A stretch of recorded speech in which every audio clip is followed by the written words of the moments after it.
ఈ యొక్క practising high school పాఠశాల ప్రధానోపాధ్యాయులు గారికి, ముఖ్య అతిథులుగా విచ్చేసినటువంటి గౌరవనీయులు పెద్దలు, మన చక్కగా ఇప్పుడు ఎన్సీసీ కవాతు చేసిన ప్రియమైన విద్యార్థులకు నా యొక్క ఆశీస్సులు.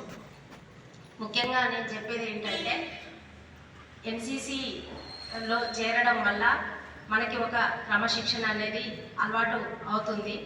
అదేవిధంగా జాతి మత ప్రాంతీయ భేదాలు లేకుండా మానవత్వాన్ని చాటడానికి ఇది ఒక మంచి అవకాశము. విద్యార్థులు ఇంకా ఎక్కువ సంఖ్యలో ఎన్సీసీలో చేరి ఈ సామాజిక రుగ్మతలైనటువంటి నిరక్షరాస్యత ఇలాంటివన్నింటిని కూడా రూపుమాపడానికి మీ వంతు మీరు మీ పేరెంట్స్కి మీరు వాళ్ళకి అవగాహన కల్పించాలి.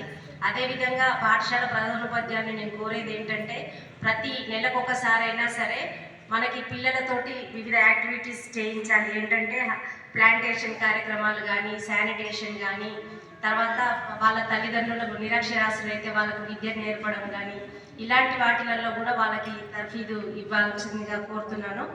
ముఖ్యంగా మరి ఈ యొక్క కార్యక్రమానికి ఆహ్వానించడం, నేను ఇక్కడికి రావడం నాకు చాలా సంతోషంగా ఉంది. పిల్లలు చక్కగా కవాతు చేశారు, కనుల విందుగా ఉంది.